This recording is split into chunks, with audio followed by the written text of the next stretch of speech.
Baineila Blaim, a reporter number 1. So today, I am going to discuss the elements of a group, a subtopic under the group and work group behavior.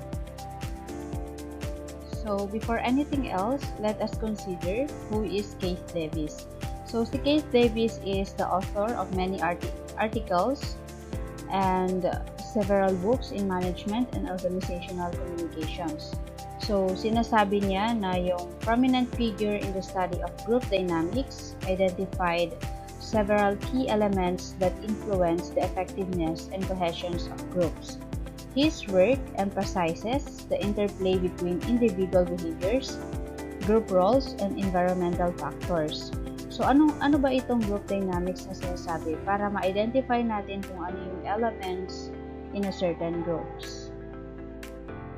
So accordingly, a group dynamics is a social process by which people interact in a small group and a face-to-face manner.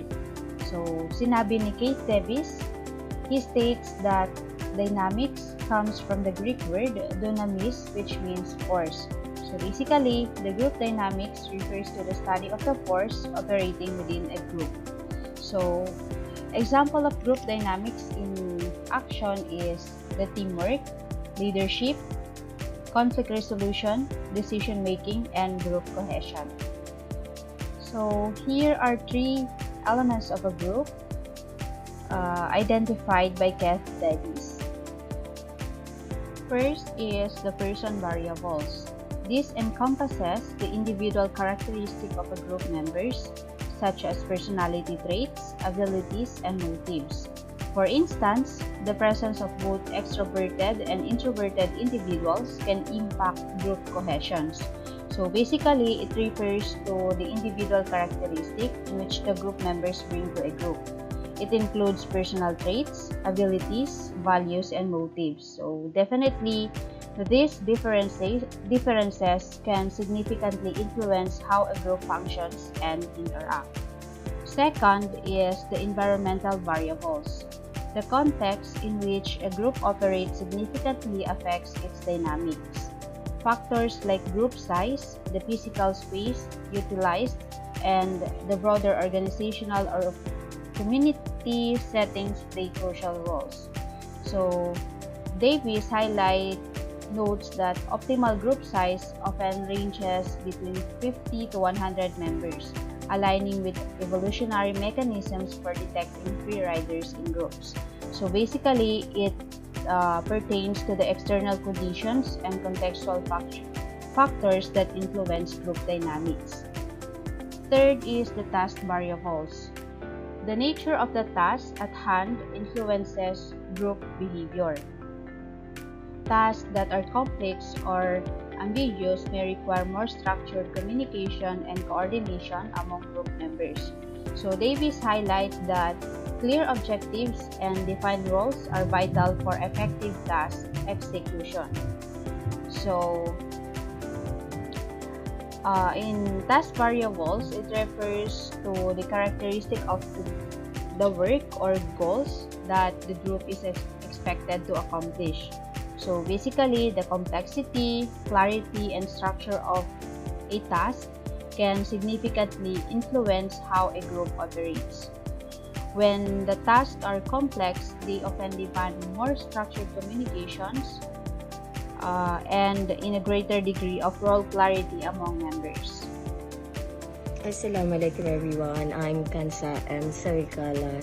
So my topic is all about type of groups. So groups can be classified in several ways based on purpose, structure, and duration. The first group is the formal groups. Formal groups created by an organization to achieve specific goals. For example, the committees, project teams, and task forces. Second is informal groups. So the informal groups formed naturally based on personal relationship or common interests. For example, the friends at work and lunch groups. Third is primary groups. So primary groups is a small, close-knit with the deep emotional connection. Example, the family and close friend. The fourth is secondary groups. So the secondary groups is a larger, more impersonal or goal-oriented. For example, the Classroom Professional Association.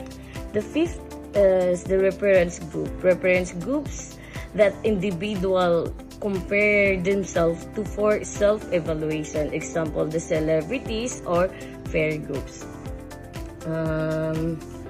The sixth groups is the membership groups. So they are the official. They are groups you are officially part of. So, for example, the sport teams, clubs. The last one is interest groups. So forms around shared goals or interests. For example, the environmental activities, hobbies, clubs. And that's all for my report. Thank you. Good evening, classmates, and good evening, Dr. Khansa Saricala. I am Al-Watania Hadji Amer, and I will be one of the reporter for the importance of group in work organizations. So for the first slide, the enhances productivity according to Stoner and Wankel, 1987. Working in group encourages collaborations, allowing members to pool their diverse skills and perspective. This leads to more creative problem solving, faster decision making, and greater overall efficiency in achieving organizational goals. So, according to Stoner and Wankel, enhanced productivity through group work stems from several key factors. Collaborations allows for the pointing of diverse talents and expertise, enabling the completion of tasks that might be too complex or time-consuming for individuals working alone. So the synergy created when individuals with complementary skills work together can lead to more innovative solutions and more efficient division of labor. So furthermore, group settings can foster a sense of collective responsibilities and motivations, driving individuals to perform a higher level to contribute to shared goals.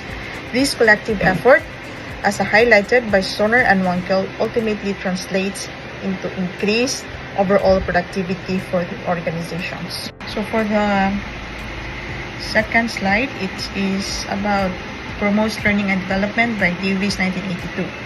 Group settings provide opportunities for continuous learnings as members share their expertise, experiences, and feedback.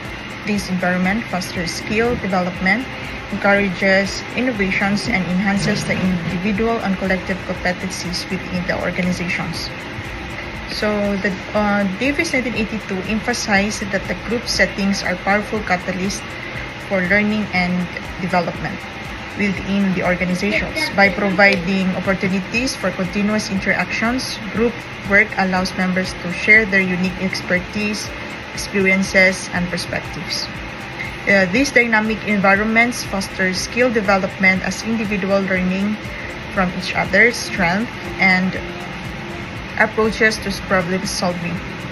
Furthermore, the collaborative nature of group work encourages feedback and constructive criticism, which are essential for individual growth and refinement of skills. This constant exchange of knowledge and insights not only enhances the individual capabilities of the team members, but also strengthens the collective competence within the organization as a whole. Assalamualaikum and good evening, classmates, Ma'am Dean. I am Fatima-Shanuri Guro, second reporter for our subtopic, Importance of Group in Work Organization. So for our third importance, we have here supports employee well-being. Being part of a group satisfies employees' intrinsic social needs, fostering a sense of belonging and emotional support. Positive group interactions can significantly reduce feelings of isolation and workplace stress, leading to improved mental health and job satisfaction. Sa isang organization, kapag part ka ng isang grupo, mas nararamdaman mong hindi ka nag-iisa. Ayon kina Martires at Full, ang pagiging kabilang sa isang grupo, lalo na kung ito ay supportive, ay nakakabawas sa stress at nagpapasaya sa trabaho. Kumbaga, araw-araw, parang you are looking forward na pupunta ka sa work. Mas nagiging motivated ang tao kapag may emotional support mula sa team. So, hindi lang trabaho ang naayos, pati mental at emotional health ng empleyado. So let's go to the last importance, cultural reinforcement. Groups play a vital role in transmitting and reinforcing organizational culture, values, and norms. Through daily interactions, group members embody expected behaviors, helping to maintain organizational identity and align individual actions with broader company objectives. Itong cultural reinforcement na ito ay nakakatulong, kumbaga ang grupo ay nakakatulong sa pagpapalaganap at pagpapatibay ng culture sa isang organization. Lalo na ngayon na maraming workplaces ay multicultural na. Kung matatandaan nyo last sem sa ating isang subject, meron tayong culture and multiculturalism. Kumbaga, paano ba nag-work sa isang organization ang mga iba't ibang tao na may iba't ibang background or kinalakhan. Kumbaga, multicultural. So, sabi nga ni Edgar Shin, ang mga grupo sa loob ng organization ang nagsisilbing tagapagdala at tagapasa ng kultura.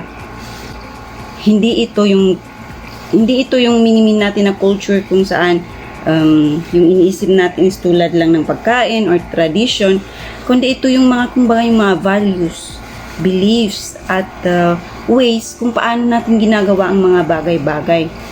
For example, yung kasama mo, pwedeng may paraan siya or may kinalakhan siyang way paano gawin ang isolve ang isang problem, tapos iba rin naman yung sayo.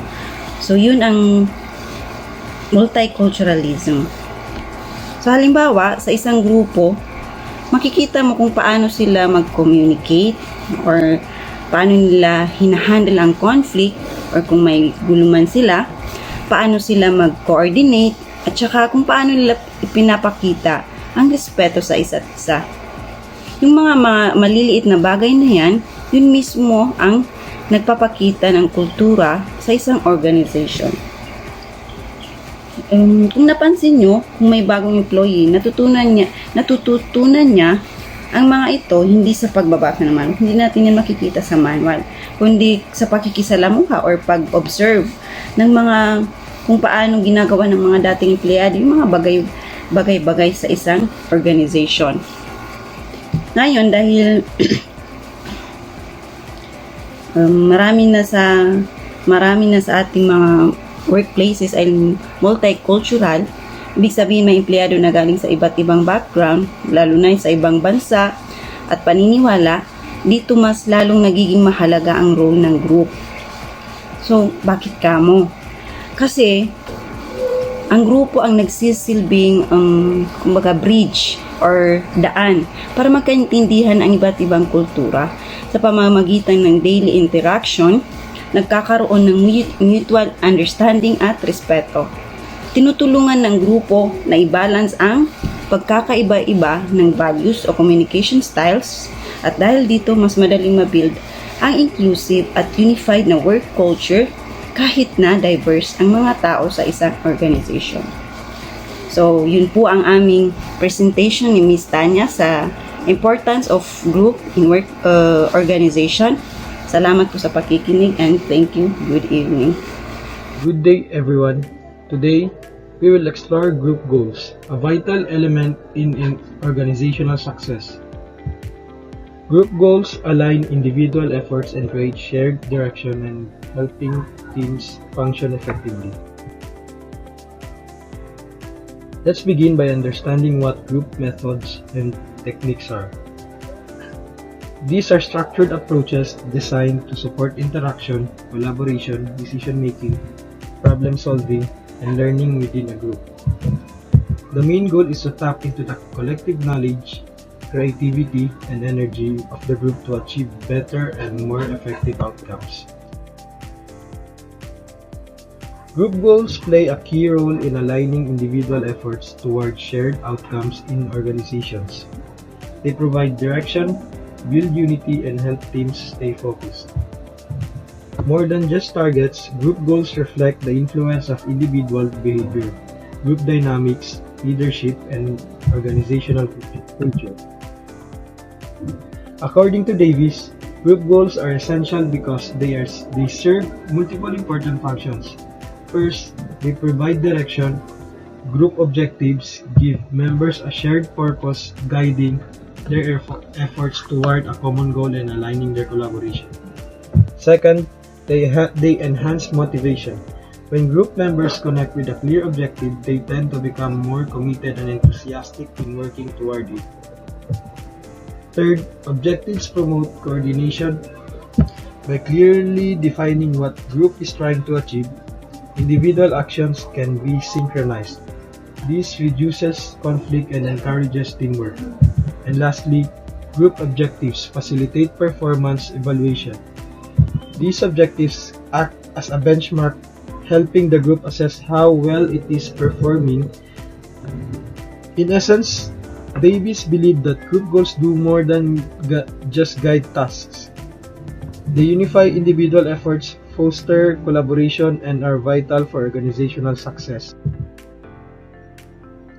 Now let's look at Edgar Shane's perspective from 1992, where he emphasizes the critical link between organizational culture and group goals. Shane defined organizational culture as a pattern of shared basic assumptions learned by a group as it solved its problems of external adaptation and internal integration, taught to new members as the correct way to perceive, think, and feel. He identified three levels of culture. Artifacts. These are the visible elements such as office layout, dress code, and organizational processes.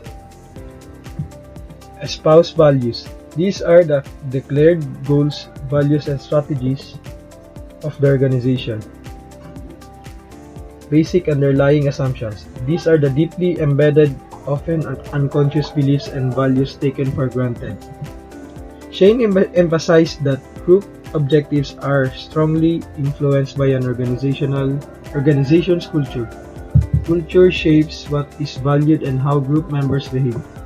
When group objectives align with the shared values of the organization, it fosters unity, motivation, and efficiency. On the other hand, misalignment between culture and goals can lead to confusion, resistance, or dysfunction. Therefore, strong group objectives that reflect the organizational culture help strengthen internal cohesion and adaptability. In summary, Shane teaches us that culture and group goals must work hand in hand to ensure success and sustainability in any organization. Assalamualaikum warahmatullahi wabarakatuh, and I am Sittie Faizah Mama-o, next reporter. I will be discuss to you the characteristic of high-performing team. High-performing teams share several key characteristics. Number one characteristic is clear goals and objectives. They have a shared understanding of their goals and how their individual contributions contribute to the overall success. This characteristic, everyone knows what they're working towards. The next one is effective communication. Open, honest, and respectful communication is vital. Team members feel comfortable sharing ideas, concerns, and feedback. This includes active listening and clear, concise communication. Third one is strong leadership. While not always a designated rule, strong leadership emerges within the team. Someone takes initiative, motivates the team, and helps navigate challenges.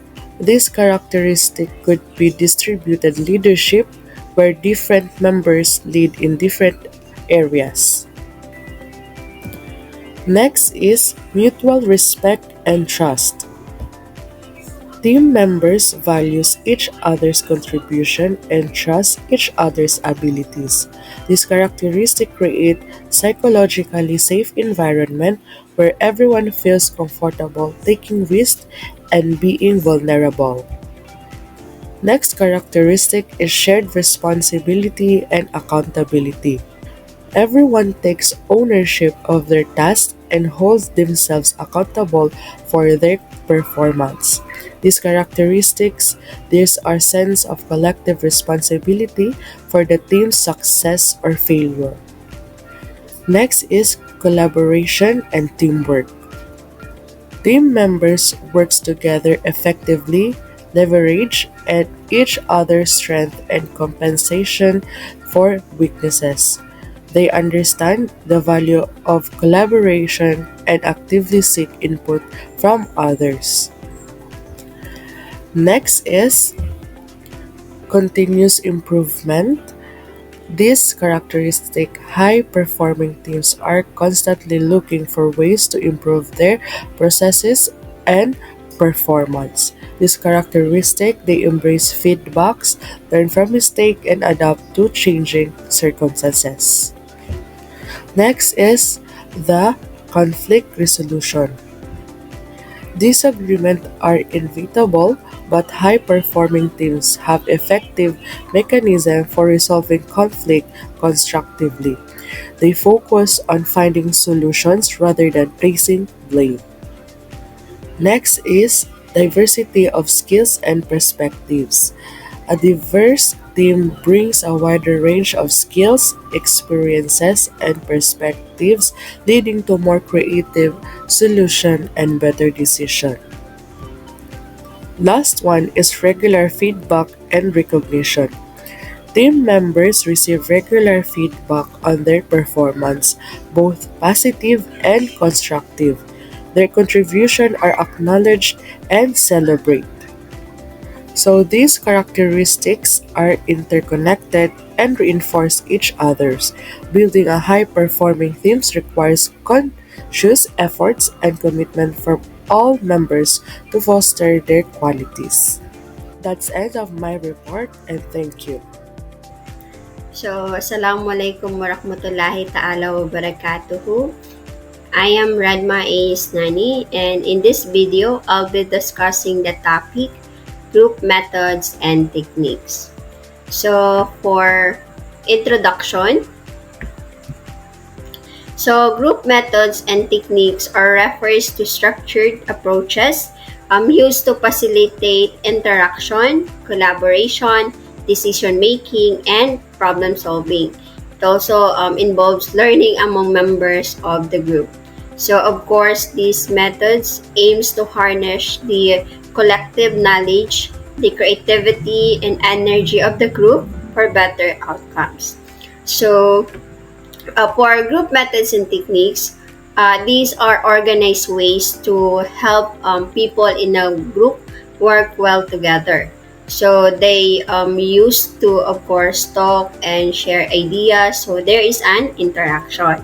So they work together as a team. So which means there's a collaboration, and they make choices together. So of course, it involves decision making.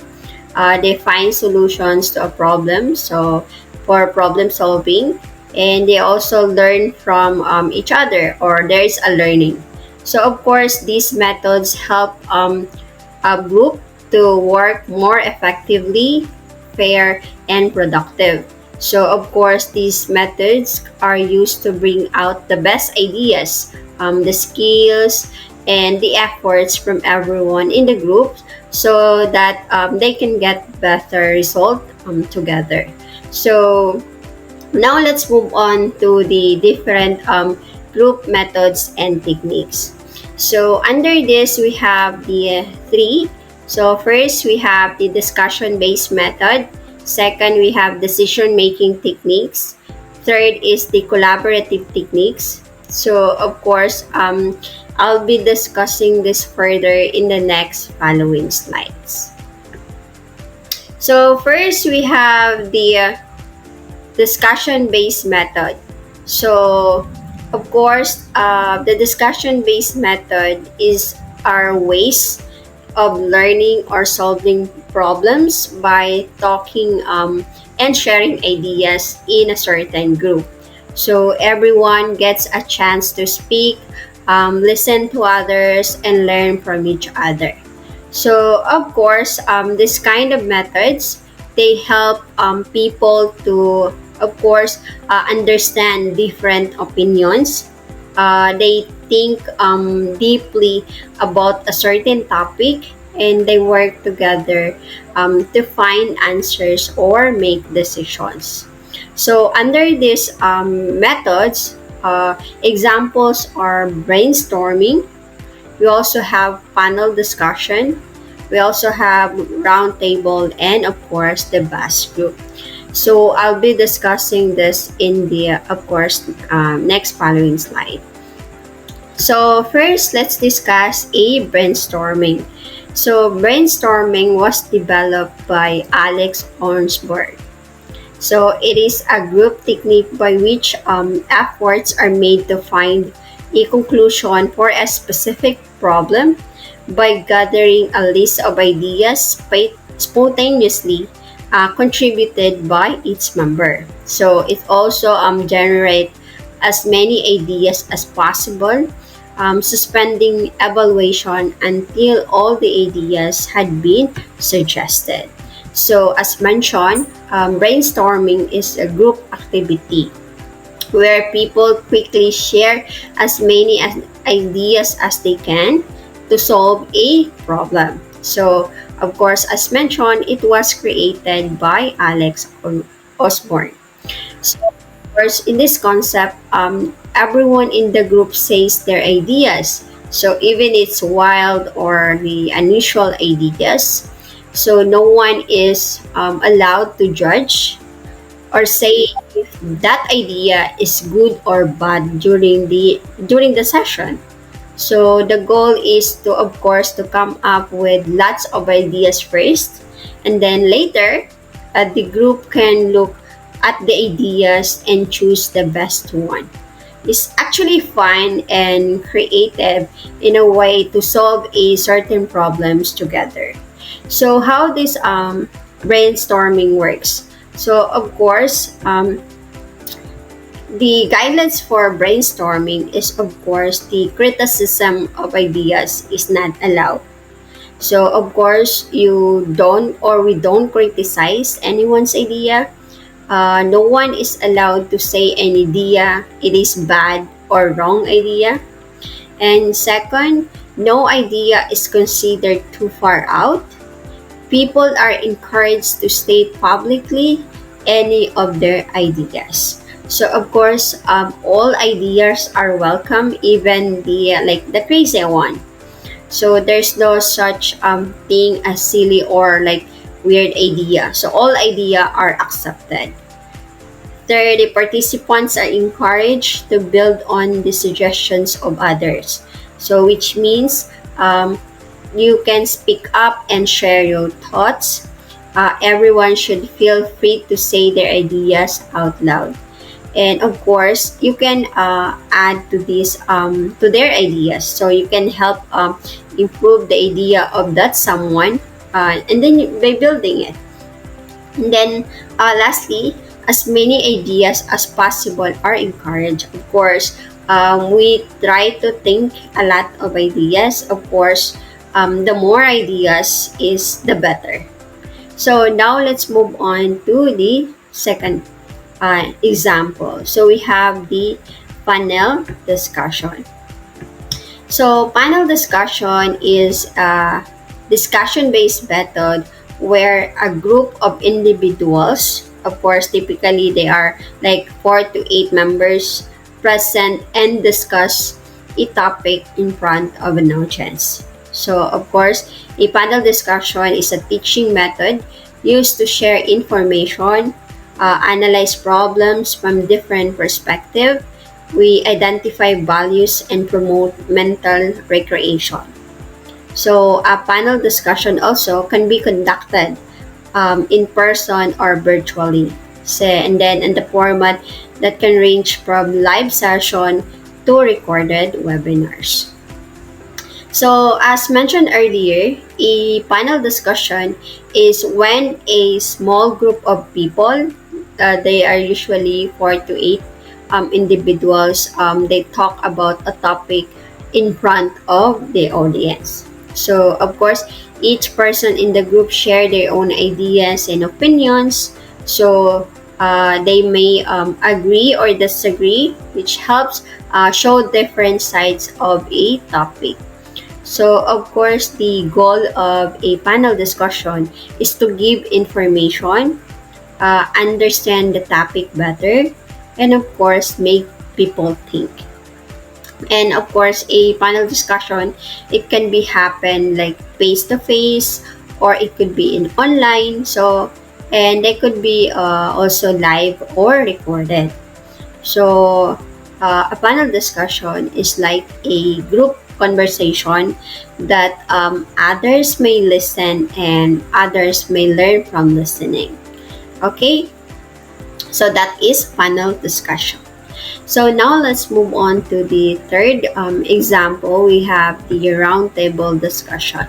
So of course, the roundtable is a discussion-based method in an event that the participants typically are experts. They're engaged in a collaborative, informal conversation about a specific topics. So, of course, it is a way to explore an issue, exchange ideas, and gain diverse perspective in an equal, non-hierarchical setting. So, of course, a roundtable can be used for a problem solving, brainstorming, or simply sharing knowledge and experiences. So, as discussed earlier, that a roundtable is a group talk where everyone is equal and share ideas about the topic. So, of course, usually a roundtable, the people talking are expert or have experience with that kind of topic. So, the conversation is quite friendly and relaxed, not so formal. And of course, the everyone listens to each other and learns from different points of view.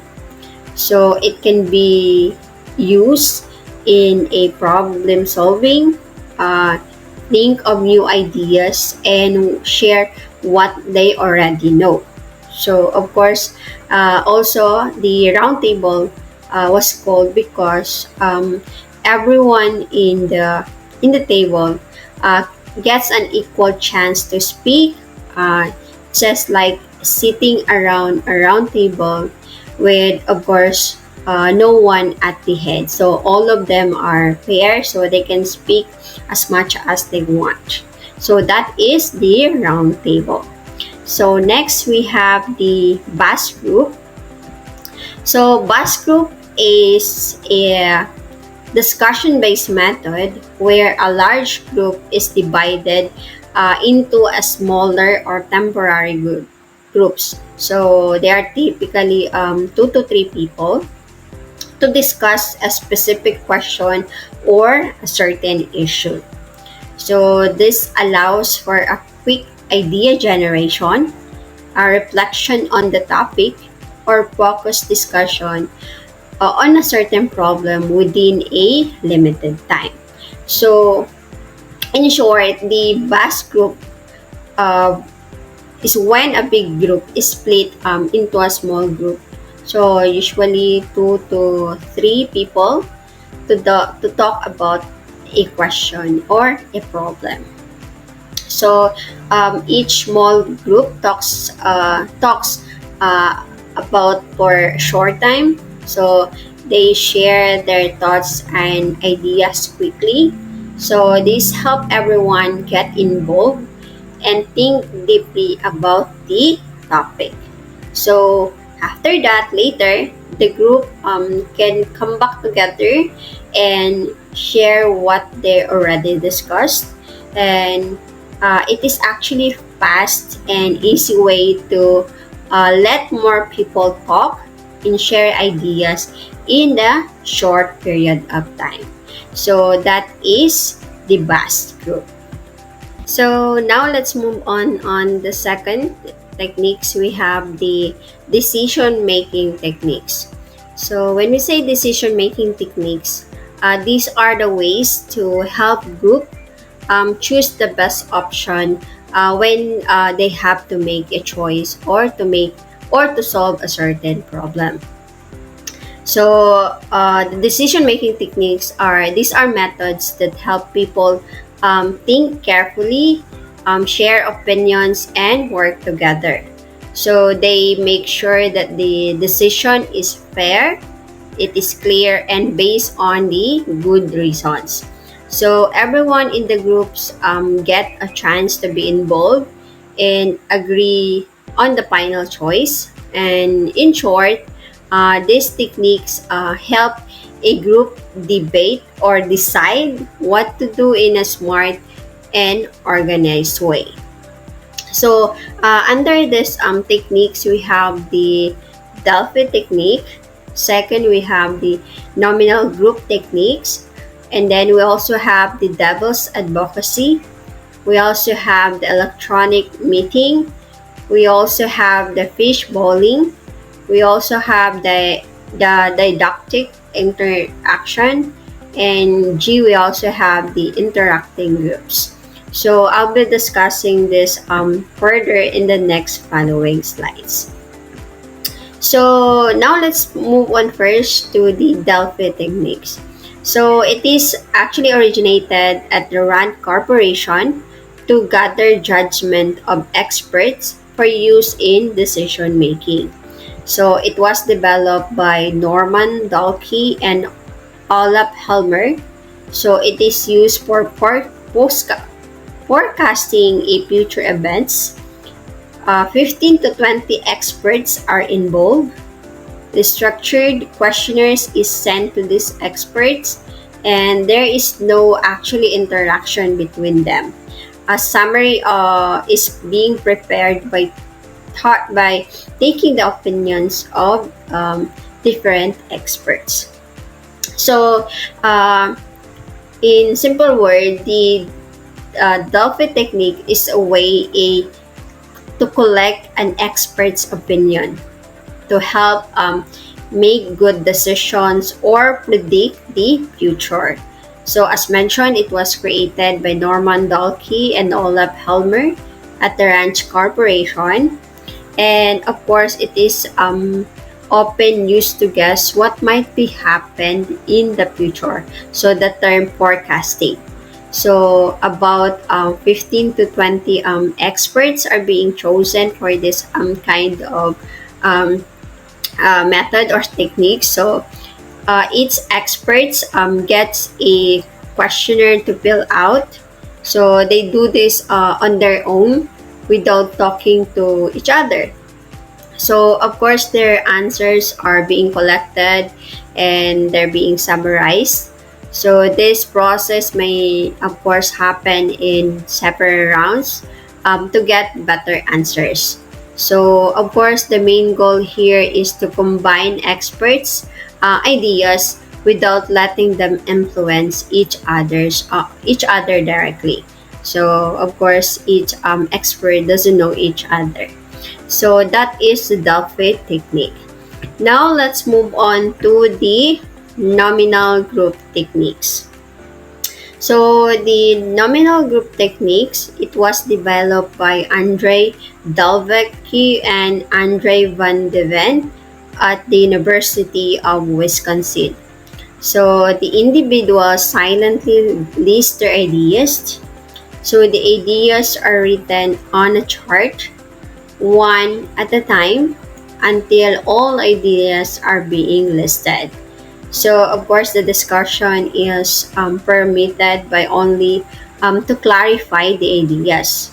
Of course, no criticism is allowed and a written vote is being taken. So in simple term, the nominal group technique is a structured method used to generate ideas or make decision in a group setting. So how these methods works. So of course, we have the idea listing first. So of course, the everyone in the group quietly writes down their ideas on their own. And second, sharing of ideas. So one by one, the ideas is being shared and written on a chart or board so everyone can see them. Um, Third is clarifying ideas. So the group can ask questions or discuss the ideas, but only to understand them better, not to criticize them. So lastly, we have voting. So after the discussion, each person votes on their prepared ideas in writing. So of course, the goal of the nominal group technique is to make sure that everyone's ideas are being heard and that the decisions are made fairly without anyone dominating the discussion. So okay, so that is for the nominal group techniques. So now let's move on to the devil's advocacy. So devil's advocacy is an individual is given a role of critic whose task is to come up with potential problems in a proposed decision. So also, the devil's advocacy helps to avoid mistakes by identifying pitfalls in advance. So in simpler terms, the devil's advocacy is a method where one person is assigned the role of being the critic or being the opposer. So their job is to find problems or weakness in a proposed decision or a certain plan. So mainly the goal of a devil's advocacy techniques or methods is to think about what could go wrong before actually making a decision. So of course, by doing this, it helps the group avoid making mistakes or facing problems later on. So it's like testing the plan to make sure it will work and spotting any issues as early as possible. So that is the devil's advocacy method or techniques. So now let's move on to the electronic meeting. So electronic meetings, the members of the group interact with the help of computers through connected computer terminals. So the projector screen is used to show the individual's comments and votes on the issue. And also this kind of method reduces groupthink and the time wasted in socializing the said meeting. So in simple term, the electronic meeting is when a certain group of people communicate and share ideas using the use of computers. So each person connects to the meeting through their own computer, and all the comments and votes are being displayed on a projector screen for, of course, to everyone to see. So these methods helps in mainly two ways. So first is actually reduces groupthink. So the people are more likely to share their true opinions as they don't feel pressured by others in the room. So second, it save time because there's less time wasted on a small talk or distraction because everything is focused on the task and displayed clearly for anyone. So it's a way to make meetings more efficient and get input from everyone quickly. Now let's move on to the next methods. So the next method is called the fish bowling. So fish bowling is all the members are seated in a in a circle form. So one person is sit in the center chair and give his suggestions to the problem. So members can ask questions to that person, and no two members are allowed to talk to each other than with the person seated in the circle. So after all the views are being expressed, the one with consensus is being selected. So in simple term, the fishbowl is a method where the group sit in a circle. So one person sits in the middle of the circle and shares their thoughts or suggestion about a certain problem. So how this kind of method works. So first, of course, as I mentioned, that the person in the center talks about their idea, their solutions.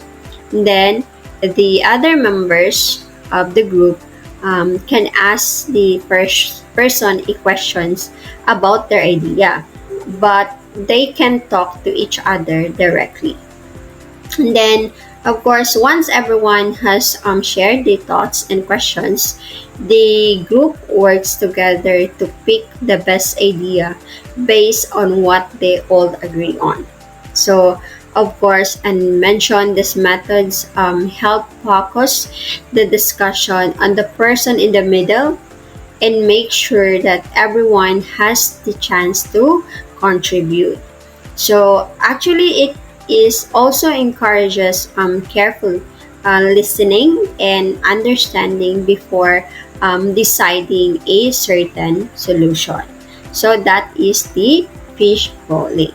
So now let's move on to the didactic interaction. So what is the didactic interaction? So this is only where there is yes and no application. So two groups would say yes, one favoring yes and other favoring no. So both groups discuss their viewpoints and find out weakness in their sides. So finally, it results in mutual acceptance of the fact. So the didactic interaction is actually a type of method where two groups discussed on a specific issue, and each group takes one side, and one group says yes and the other says no. So the yes group supports the idea while the no group opposes the idea. And then these both groups discuss their points of view. In doing so, they also try to find weakness or flaws in their own arguments. So, of course, after the discussion, both sides understand each other's perspective better and become to a mutual agreement or accepting of the facts. So, of course, mainly the goal of the didactic interaction is to understand both sides of an issue fully and find common ground, even if initially the group disagrees. So that is the didactic interaction. So now let's move on to the last example. We have the interacting groups. So most of the decision making in a group happens in a meeting. So the most important advantage is that the members can interact face to face, and of course the disadvantage of this is that the decision is being taken in interacting groups are affected by a group think.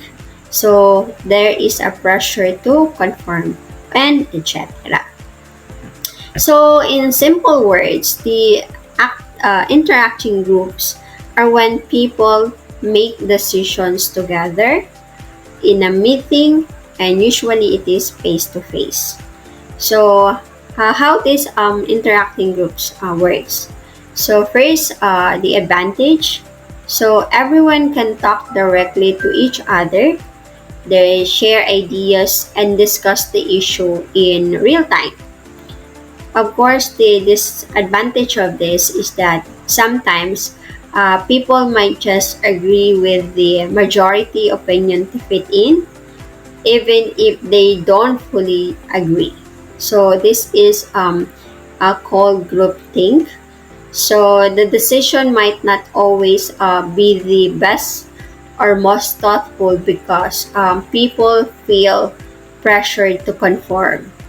So in short or in other term, so interacting groups allows for direct communication. But the risk here is that it can lead to quick agreements that aren't the best one or the best choices. So there is a agreement, although it is not really the best choice. So that is the interacting groups. So now let's move on to the third methods. We have the collaborative techniques. So when we say collaborative techniques, these are methods that are being used by the group to work together and make decisions or solve problems in a way that values everyone's input. So these key techniques focus on cooperation rather than competition. So instead of just one person is making the decisions, so everyone contributes and work together to find the best solution. So these are the key points about the collaborative techniques. So first, there is an open communication. So of course, everyone shares their ideas, their thoughts, and feedbacks. And of course, they also have teamwork. So the people work together, combining their knowledge skills to come up with a certain solution. So third is, of course, there should be a mutual respect. So each person opinions matters, and of course, everyone is being heard. And last, it should be a shared goals. So of course, the group focuses on solving a certain problem or making a decision together rather for an individual gain. So overall, this kind of techniques helps to build stronger, more inclusive solution by bringing everyone's perspective into a decision-making process. So under this collaborative techniques, we have example. So we have the role playing. We also have a case study method. We also have the group projects or a certain task, and we also have workshops. So this will be discussed individually for the next following slides. So first in the line, we have the role playing. So the role playing is a collaborative techniques where the members act out a scenario to explore situation or practice skills. So of course, it involves real life situations, allowing participants to practice communication, practice problem solving, and other essential skills in a safe, supportive environment. So in simple term, the role playing is a method where people act out different situation to practice and learn some new skills. So how it works? So of course, the participants take on different roles like pretending to be a customer or to be a salesperson or to be a doctor or a patient. So of course, they act the situation to explore how things might happen in real life. So it helps people to practice important skills like talking to others, solving problems, or making decisions. And of course, role playing gives everyone a chance to try out new behaviors or to try out new ideas in a safe setting. So of course, they can feel more prepared for a real life situation. So that is for role playing. Now let's move on for the second example. So the second example is the case study methods. So it is a collaborative teaching and a learning techniques that involves analyzing and discussing a real life or hypothetical cases to gain understanding of a complex problem and develop a solution. So, a case study method also is a problem-based learning that fosters child thinking, problem solving, and collaborative skills. So, of course, in simple understanding, case study methods are a way of learning by looking at a real life or made up example of problems and figuring out how to solve this kind of problems. So the case study methods works, for example, a specific situation or a case is being given, either from the real world or a created for learning. So of course, the group analyzes and discussed the case to understand the problem and explore possible solutions. So it helps develop skills like critical thinking, problem solving, and working together with others. And of course, the main goal of the case study method is to dive deep into a complex issues and learn how to think through and solve problems by working together. So actually, it is a way of learning by doing. So that is a case study methods. So now let's move on for the next. We have the group project task or a task. So group project, also known as collaborative assignment, are tasks that necessitate teamwork. So and shared responsibility among individuals to achieve a common goal. So of course, a successful group project rely on clear communication, define rules, and effective time management to ensure equitable workload distribution and efficient task completion. So in simple term, when we say group project or task, these are assignments where a group of people work together to complete a task or to achieve a certain rule or a certain goal. So how this group project works as a method. So of course, everyone in the group has a part to play, and they all need to work together to get the job done. And of course, for the project to be more successful, the group needs to communicate well, know who is doing what, and manage their time properly. So it is important that the work is being shared fairly, so no one is overloaded and the project gets finished on time. So in short, group projects requires teamwork, and of course it also requires good planning. And of course, to make it successful, there should be a good collaboration between the members of the group. So that is the group project and of course a certain task. Now let's move on to the next one or the last one.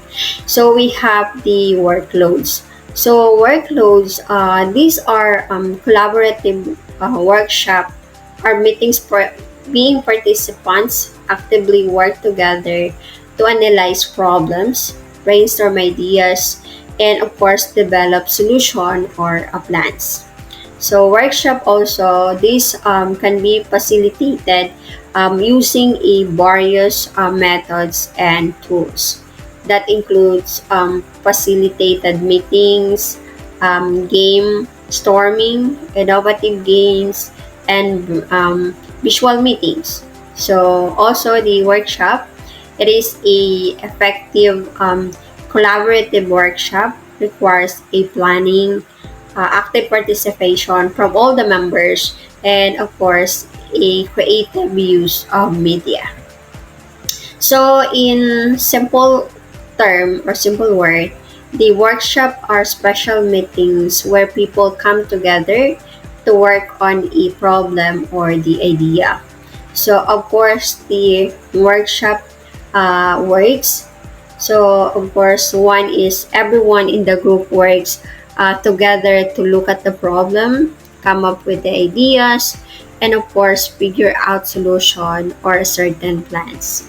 So of course different tools and methods like games, brainstorming activities can be used to make the process more engaging and more productive. And for of course a certain workshop to be more effective, it needs to be well planned, and everyone should actively participate and be creative. So of course mainly the goal of workshop is to get everyone involved in a problem solving using a different methods to help spark ideas and work together. So that is under the workshops. So I guess that ends my presentation. So the next reporter would be Miss Baina Maulana. Thank you so much everyone for listening. Assalamualaikum warahmatullahi ta'ala wabarakatuh. I am Baina S. Maulana. So I will be continuing the discussion on the group methods and techniques, specifically the discussion on creative and experiential techniques, therapeutic or supportive techniques, and online or virtual group techniques. So for number 4, creative and experiential techniques, we have 4 types of group methods and techniques, which is mind mapping, Socratic methods, simulation games, and story circles. So what is creative and experiential techniques? It is used in therapy or learning that focus on gaining understanding through direct experience rather than just theoretical knowledge. So for example, role-playing or pagganap ng mga papel. This technique involves acting out situation to help individual explore different perspective or practice handling certain emotion or situation. And why creative and experiential techniques is important when it comes to career development? Because they unlock deeper self-awareness, adaptability, and problem-solving abilities. So under this method in the creative and experiential technique, we have this mind mapping. Is a diagram for representing tasks, words, concepts, or items linked to and arranged around a central concept or subject using a non-linear graphical layout that allows the user to build an intuitive framework around a central concept. In short, a mind map is like a visual map or of your idea centered around one main topic, helping you think better and remember information more easily. So I will give you an example of this pag yung sa wedding.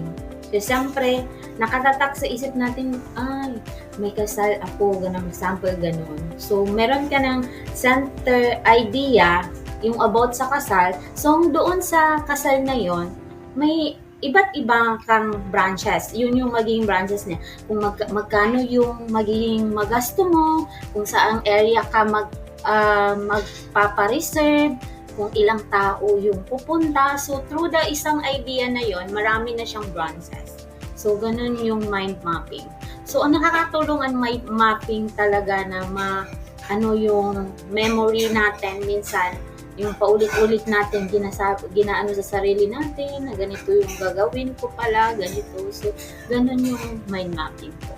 So, under the same techniques, we have Socratic method is a teaching technique where questions are used to stimulate critical thinking and encourage a deeper understanding of a subject. It involves engaging a dialogue between a teacher and student, with the teacher guiding a conversation through a series of questions. The goal is to help the student explore their own beliefs and assumptions, ultimately leading them to a more comprehensive understanding in the topic. So, example, in the school, in law school, the Socratic method is used to test a student's understanding of legal cases, with rapid-fire questioning used to challenge their understanding in their field. It can be used to explore philosophical concept, historical event, or even personal values. So another example, sa education, actual experience. For example, sa mga teacher, di ba? Minsan kahit alam nila yung sagot, magtatanong pa sila sa student nila. Bakit nagtatanong sila? Dahil gusto nila yung meron kasi student na through their pagbabato mo ng tanong sa kanya na akala mo walang alam, pero when it comes to siya yung tatawagin mo na sumagot nito, masasagot niya dahil no choice. Ganun yung Socratic, yung actual na tatanungin mo para maano yung utak niya. Ganun po yun. And the third one is simulation games, are a type of a game that aims to recreate real-world activities or environments, often with a focus on realism and immersion. So, real-world activities. I will give an example sa team building. So, may mga pa-games yan, may mga presentation.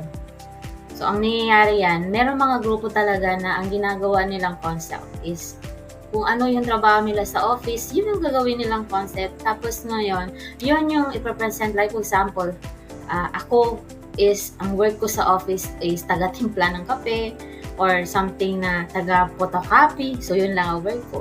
So, yung concept na yon na nabuo namin, yun din yung i-actual ko doon sa games na yon. So, ganun yung simulation games. And the next, the story circles is a method where a small group of people gather in a circle and take turns sharing personal stories obtained with a common theme or purposes. So, isang theme lang yung purpose nung example. Meron group of people na nagsishare sila ng mga ideas or nagsishare sila ng mga experiences nila. But, in the same time, same common theme or purpose yung kung bakit andun sila sa situation nila.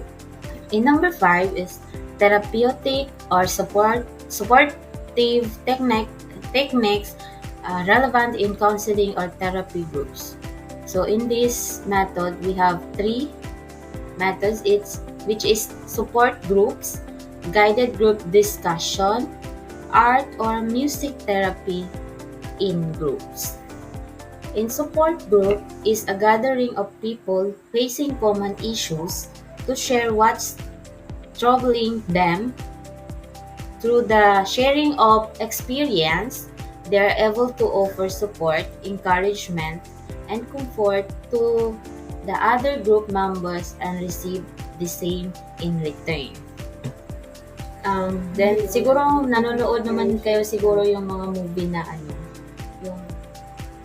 about si counseling ng, like for example, sa isang grupo is may iba't iba kanilang problema. So by sharing their stories or experiences sa mga kasamahan niya o sa kasamahan nila, they can help each other feel better, offer advice, and give a comfort to one another. So, kung napanood niyo yung palabas na The Perks of Being a Wallflower, maintindihan niyo yung kung ano nung support group. Try niyo panoorin. Second is the guided group discussion is a structured form of discussion where a group of individuals come together to exchange ideas, opinions, and perspective on a specific topic. Like for example, in a meeting. So, ang guided na discussion nyo is, like sa amin, yung bibigay ko na lang yung PMR. So, ngayon, sa office namin, and meron naman kami invite sa ibang office, sa another office. So, ngayon, magdi-discussion kami. So, yung magiging guided discussion topic namin is about the PMR. So, bawat isa sa amin doon, bawat offices doon na naka-attend doon sa meeting is magbibigay sila ng ideas para ma-improve kung ano yung mga challenges, and kung ano yung pwedeng idagdag para ma-improve kung ano yung mapaganda doon sa about doon sa topic na yon. So, ganun yung guided group discussion. To continue, art or music therapy in group utilize creative expression to foster emotional, mental, and physical well-being within a group setting. These therapies provide a platform for individuals to connect, share experience, and express themselves through artistic or musical medium, all while fostering a sense of community and mutual support. So, like for example, the art, music, dance.